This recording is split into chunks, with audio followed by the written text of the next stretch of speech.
Hello and welcome. I pulled some figures out of the collection today to go over. There's one thing that all of these figures have in common, and that's what we're going to talk about today. These figures are all mistakes that Kenner made.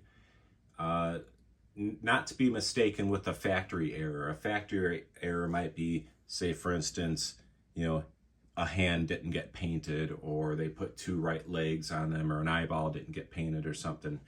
That would be a mistake that the factory made. I want to talk about mistakes that Kenner made. And these are just some that I have in the collection.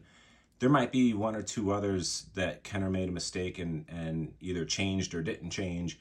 But these are ones that I wanted to go over. So we're going to get started with blue Snaggletooth and red Snaggletooth. So Snaggletooth is one of the more popular errors that Kenner made.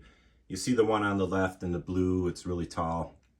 The one on the right is in the red, it's short, different color face as well. Kenner was going to make this figure, but all they had was a picture of the head. And they had to get them made for the Sears exclusive Cantina set, which I'm not even sure if you could get that at the stores. I think you may have had to order it through their catalog. But anyway, they had to hurry up and make them for the Sears exclusive Cantina set. Later on, Kenner made a Cantina set, a totally different one. Kenner's was plastic. It did not come with figures. I had it when I was a kid. The Sears exclusive was just a cardboard drop back or backdrop. And it came with 4 Cantina figures, and Snaggletooth was one. All they had was a picture of the face, so they made up the body, and they gave him this blue jumpsuit and, some type of space boots, moon boots or something. Well, before they put it into production to sell in the stores for everybody, they found out that it was supposed to be short with the red suit. So the blue Snaggletooth never got put on a card back or sold in the stores. It was only out for the Sears exclusive Cantina set.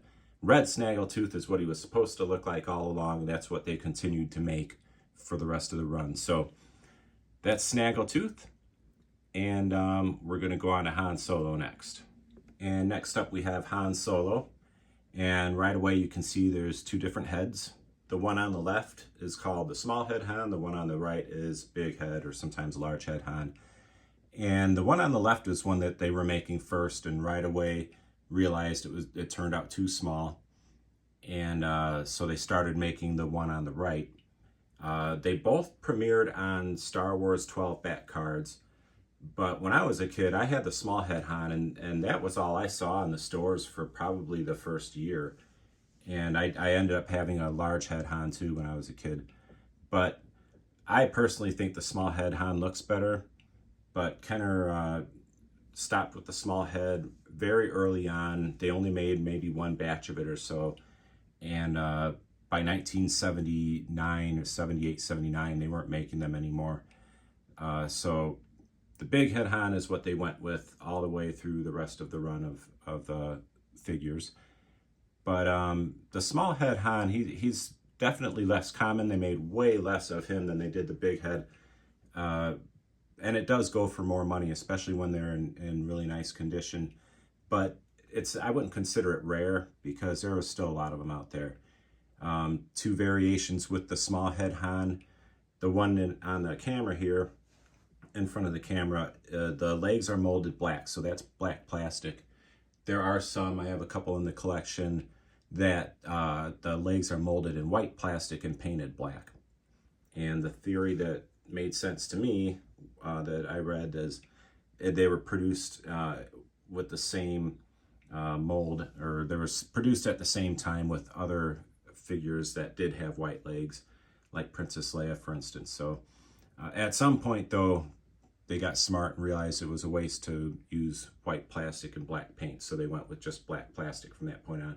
So anyway, that's Han Solo, big head and small head. Okay, so this is one of the more interesting mistakes Kenner made. They did a great job making the figures. They turned out the way they're supposed to look. They're really cool figures. I do have the gun for Zuckuss, but it doesn't stay in his hand very well. So this is Zuckuss in 4LOM.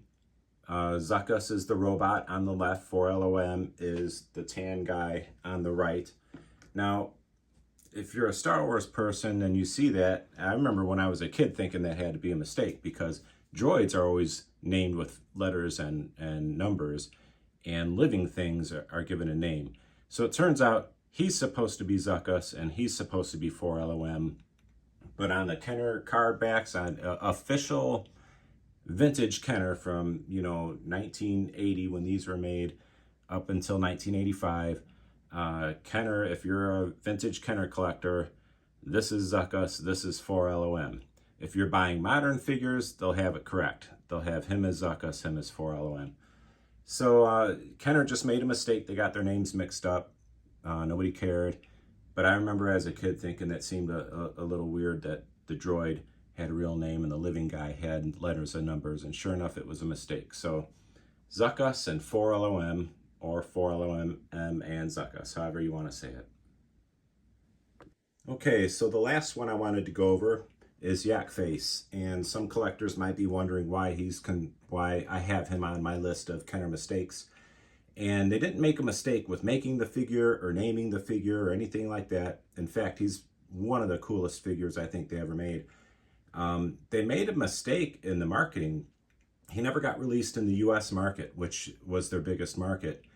Kenner had a thing where on the card backs, everything you bought had a proof of purchase seal that you could cut off, and they would have offers for certain figures like Admiral Akbar and Boba Fett, and you would mail in and they'd send you the figure in the mail. That's what they were planning to do with Yakface. So they never released him in the US. They released him in Canada and Australia and Europe, but never in America.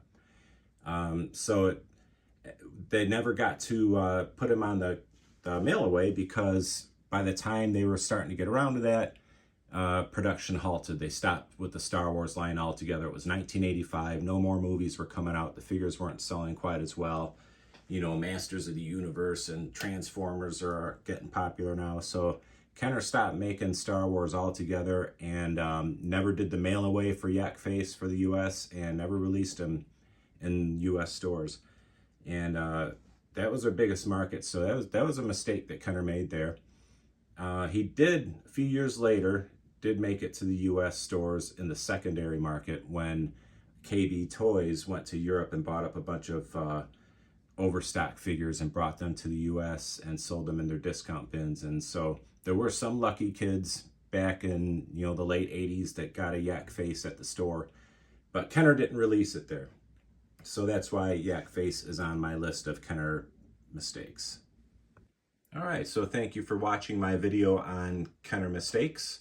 Hope you enjoyed it.